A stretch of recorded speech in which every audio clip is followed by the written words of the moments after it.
Hi! Hello! అందరెలా ఉన్నారు? నేనైతే చాలా చాలా బాగున్నాను.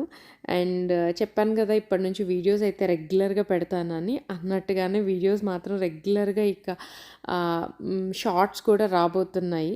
ఆహ్, రెగ్యులర్‌గా వీడియోస్ అయితే పెడతాను. బట్ ఇండియా వెళ్ళే వరకు కొంచెం నేను ఇండియా వెళ్ళే దాని గురించి మాత్రమే మాట్లాడతాను. ఎందుకంటే పెద్దగా కాంటెంట్ అయితే నేను ఇవ్వలేను. ఎందుకంటే ఇండియా వెళ్ళే హడావిడిలో ఉన్నాం గదా! అంత షాపింగ్ చేయటము, సర్దుకోవడము, ప్యాకింగ్ అన్నీ ఉంటాయి గదా! ఇల్లు గూడా క్లీనింగ్ జేసుకోవడం ఇదంతా అండ్ ఫ్రెండ్స్‌ని కలవటం. దానివల్ల నేనింకా స్పెషల్‌గా మీకు కాంటెంట్ అయితే మీకు యూజ్‌ఫుల్ అయ్యే ఇన్ఫర్మేషన్ డెఫినెట్‌లీ నేను ఇవ్వలేకపోవచ్చు. బట్ నేను ఇండియా ఎందుకు వెళ్తున్నాను వీటి గురించయితే డెఫినెట్‌లీ ఇక్కడున్న వాళ్ళకి కావచ్చు అండ్ అక్కడి నుంచి ఇక్కడికొచ్చే వాళ్ళకి గావచ్చు డెఫినెట్‌గా హెల్ప్ అవుతుంది అని అనుకున్నాను. అండ్ మీరు నా వీడియోస్ రెగ్యులర్‌గా చూసి నేను రెగ్యులర్‌గా వీడియోస్ పెట్టాలి అంటే మీరు వీడియోకి లైక్ చేయడం అయితే మర్చిపోవద్దు. ఎందుకంటే అది నాకు చాలా మోటివేషన్ ఇస్తుంది. సో, వీడియోస్‌కి మీరు లైక్ చేస్తే ఎక్కువ మందికి రీచ్ అవుతుంది. ఎక్కువ మందికి రీచ్ అయితేనే మనకి ఒక మోటివేషన్ వస్తుంది కదా! రెగ్యులర్‌గా వీడియోస్ పెట్టాలి అని చెప్పేసేసి. సో, డెఫినెట్‌గా పెడతాను. అండ్ ఇండియా వెళ్ళాకైతే మీకు ఖచ్చితంగా యూజ్‌ఫుల్ కాంటెంట్ నేను క్రియేట్ చేయబోతున్నాను. అది డెఫినెట్‌గా అందరికీ మీరు ఎక్కడున్నా కూడా యూజ్ అవుతుందని అనుకున్నా. ఇకపోతే నా విషయానికొస్తే ఫస్ట్ వీడియోకి కామెంట్స్ డిజేబుల్ అయిపోయినాయి కంప్లీట్‌గా. దానివల్ల చాలా మందికి క్వెషన్స్ ఉన్నాయి. ఏపీలో ఎలక్షన్స్ రిజల్ట్స్ వల్ల కావచ్చు, ఏమైనా కావచ్చు. నా సెకండ్ వీడియో ఏంటంటే ఎక్కువ రీచ్ వెళ్ళలేదు. మేబీ అక్కడుంటే చాలామంది క్వెషన్స్ అక్కడ అడిగేవాళ్ళేమో. వాళ్ళందరూ సెకండ్ వీడియో పెట్టామనేది కూడా వాళ్ళకి తెలియలేదు చాలామందికి. సో, నన్నొచ్చి క్వెషన్స్ అడుగుతున్నారు. హేము, మీరు మీడియా అంటున్నారు. మూవీ ఆఫర్ ఏమైనా వచ్చిందా? మీరు మూవీలో యాక్ట్ చేద్దాం అనుకుంటున్నారా? అండ్ ఇండియాకి ఎప్పుడొస్తున్నారు? డేట్ చెప్పండి అని చెప్పేసేసి. సో, ఆ క్వెషన్స్‌కైతే ఆన్సర్ చేద్దాం అనుకున్నాం. ఈ క్వెషన్స్ అడిగిన తర్వాతే నేనింకా ఫస్ట్ వీడియోలో కరెక్ట్‌గా మీకు ఇన్ఫర్మేషన్ ఇవ్వలేదేమో అనిపించింది. సో, మీడియా అంటే నేను ఇంతకుముందు ఎలక్ట్రానిక్ మీడియాలో వర్క్ చేసున్నానండి. అయితే నేను తిరిగి మీడియాలోకే వెళ్తాను అని కాదు. బట్ 10 సంవత్సరాల కిందట నేనక్కడ వర్క్ చేశా. ఈ 10 సంవత్సరాలు నేను పెళ్ళయ్యి నార్త్ అమెరికాకొచ్చా. ఒక 5 ఇయర్స్ యూఎస్‌లో అండ్ 5 ఇయర్స్ కెనడాలో ఉన్నాను.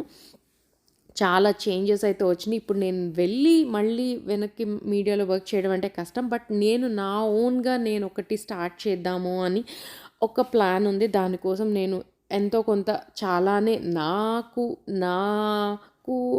నేను పెట్టగలిగేదానికంటే ఎక్కువే పెట్టి ఇన్వెస్ట్ చేసి నేనైతే చేద్దామని ఒకటి ప్లాన్ ఉంది.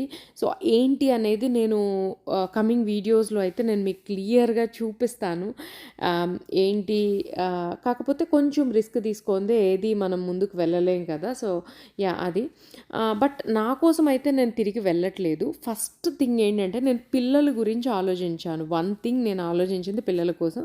చాలామందికి మీలో తెలుసు నాకు disc bulge and sciatica problems ఉన్నాయి. కొంచెం స్పైన్ ప్రాబ్లమ్స్ ఉండడం వల్ల ఇక్కడ చలిలో అంటే ఎస్పెషల్లీ వింటర్‌లో నేను పెద్దగా యాక్టివ్‌గా ఉండలేను. నాకెక్కడో మైండ్‌లో పిల్లల్ని నా 100% నేను పిల్లలకి ఇవ్వట్లేదు అనే ఫీలింగ్ నా మైండ్‌లో చాలా ఎక్కువగా పడిపోయింది. పిల్లలు నేను ఇంకొంచెం యాక్టివ్‌గా ఉంటే పిల్లలు ఇంకొంచెం షార్ప్‌గా ఉంటారేమో అనేది నా మైండ్‌లోకొచ్చింది. సో, ఇప్పుడు నేను ఇండియా తీసుకెళ్తే అంటే ఇక్కడ చేయలేనివి నేను చాలా అక్కడ చేయొచ్చు. వాళ్ళకి కొన్ని హిడెన్ టాలెంట్స్ ఉంటాయి. ప్రతి పిల్లలకి ఉంటాయి. అయితే నార్మల్‌గా పేరెంట్స్ ఏంటంటే కెనడాలో ఉన్న, యూఎస్‌లో ఉన్న వాళ్ళని మంచిగా చేసుకోవచ్చు. బట్ నా కండిషన్ డిఫరెంట్‌గా ఉంది. మేబీ ఇండియా వెళ్తే ఇంకొంచెం బెటర్‌గా చూడొచ్చేమో. నాకు పేరెంట్స్ హెల్ప్ కూడా ఉంటారు. అండ్ అది మనకన్నీ తెలుసు అండ్ ఈజీగా వెళ్ళొచ్చు. అండ్ వెదర్ గూడా అక్కడ ఇలా చల్లగా ఉండదు కాబట్టి నేను ఎక్కువగా మేనేజ్ చేయొచ్చు. అండ్ నేనెక్కడ 10 సంవత్సరాల కిందట నాకిష్టమైన నా వృత్తిని నేను వదిలేసొచ్చానో, దాన్ని మళ్ళీ స్టార్ట్ చెయ్యొచ్చు. అండ్ నా పిల్లల్ని వాళ్ళకున్న టాలెంట్స్ అన్నీ గూడా బయటికి తీసి ఇంకొంచెం నేను వాళ్ళు షార్ప్ చేయొచ్చు వాళ్ళని అని చెప్పేసేసి ఇవన్నీ మైండ్‌లో నాకు రన్ అవుతూ ఉన్నాయి. ఇవన్నీ రన్ అవుతూ ఉండటం వల్ల నేను ఈ డెసిషన్ తీసుకున్నాను. ఎక్కడో ఒక పాయింట్ దీనివల్ల, దానివల్ల అని కాదు. బట్ ఇవన్నీ రన్ అవుతా ఉండి డెసిషన్ తీసుకోవడం మాత్రం ఓవర్ నైటే తీసేసుకున్నా. అంటే ఇప్పుడు వెళ్ళకపోతే నేనింక మళ్ళీ ఇండియా వెళ్ళలేను అనే ఒక సడెన్‌గా నాకొక ఆలోచన వచ్చేసేసి తీసుకున్న డెసిషనే ఇల్లంతా సర్దుకోవడానికి గందరగోళంగా ఉంది. అన్నీ కింద పడేసి సర్దుతున్నాం. చెత్త అన్నీ ఎట్లా అంటే ఎట్లా పడితే అట్లా ఉన్నాయి. వాటన్నిటిని సర్దుకొని అన్నీ ఇండియా కదలాలంటే నేను లాస్ట్ వీడియోలో చెప్పాను. మళ్ళీ ఇవన్నీ సర్దుకొని వెళ్ళాలి కదా! 1 ఇయర్ వరకు రాము అనని. అందులో చాలామంది అర్థం చేసుకున్నదేంటంటే, ఓహ్! 1 ఇయర్ తర్వాత వీళ్ళు తిరిగి వెళ్ళిపోతారు. వీళ్ళు పర్మనెంట్‌గా ఉండడానికైతే రావట్లేదు అనని అనుకుంటున్నారు. 1 ఇయర్ తర్వాత కాదు, ఎవ్రీ ఇయర్ వస్తాము. ఎవ్రీ 1 ఇయర్‌కి ఒకసారి ఇక్కడికైతే ఒకవేళ అక్కడ పర్మనెంట్‌గా ఉండిపోయేటట్టయితే గనక ఇయర్లీ వన్స్ ఇక్కడికైతే వస్తాము సమ్మర్‌లో. ఎందుకంటే ఇక్కడ టైమ్ స్పెండ్ చేయటానికి. అండ్ పిల్లలు ఏంటి అమెరికన్ సిటిజన్స్ అన్నారు. వాళ్ళు అమెరికా అండ్ కెనడా సిటిజన్స్ అండి. డ్యూయల్ సిటిజన్‌షిప్ ఉంది. సో, మా ఫ్యామిలీలో అయితే డ్యూయల్ సిటిజన్‌షిప్ ఉన్న అది ఫస్ట్ మా కిడ్స్ మాత్రమే. నాకు తెలిసిన నా సర్కిల్‌లో అయితే వాళ్ళకి డ్యూయల్ సిటిజన్‌షిప్ ఉంది. అండ్ మేము కూడా కెనడా సిటిజన్సే. సో, డెఫినెట్‌గా మేము ఇక్కడికి వస్తూ వెళ్తూ ఉంటాము. అండ్ నాకు ఆ ఆప్షన్ ఉంది కాబట్టే మేము చూజ్ చేసుకున్నాం. ఒకవేళ నేను అనుకోని ఇంత ప్లాన్ చేసుకొని ఇండియా వచ్చి డెఫినెట్‌గా అందరూ సక్సెస్ అయిపోవాలనేం లేదు. సో, నేను అనుకున్నవి అంత వర్కౌట్ అవ్వలేదనుకోండి. మేబీ నేను తీసుకున్న డెసిషన్ రాంగ్ అని నాకు అనిపిస్తే నేను తిరిగి బ్యాక్ వచ్చేయడానికి నేనేం ఫీల్ అవ్వను. ఎందుకంటే పెళ్ళైన దగ్గర నుంచి ఇక్కడే అలవాటయిపోయింది గదా! సో, అక్కడ ఉందాము అని మాత్రమే నేను 100% ఇప్పటికైతే అక్కడే ఉండిపోవాలి అనే ప్లాన్‌తోనే వస్తున్నాను. తిరిగి రావాలి అన్న మైండ్‌లో లేదు. ఒకవేళ పిల్లలేమైనా అడ్జస్ట్ కాలేకపోయినా అంటే ఎందుకంటే ఇప్పుడు తెలుగు, హిందీ వాళ్ళకి రాదు. ఇప్పుడు కొత్తగా తెలుగు, హిందీ ఈళ్ళ నుంచి నేర్చుకొని అక్కడి నుంచి చదువుకోవాలి. పిల్లలకు గూడా చాలా ప్రెషర్ ఉంటది. అండ్ పిల్లలు అక్కడ అడ్జస్ట్ కావడం ఓహ్, ఇంగ చాలా ఉంటాయండి. ఒకటి కాదు. కంప్లీట్‌గా ఇక్కడ పుట్టి ఒక లైఫ్ స్టైల్‌కి అలవాటు పడిన వాళ్ళు మారడం అంటే పాపం వాళ్ళ సైడ్ నుంచి కూడా అర్థం చేసుకోవాలి గదా!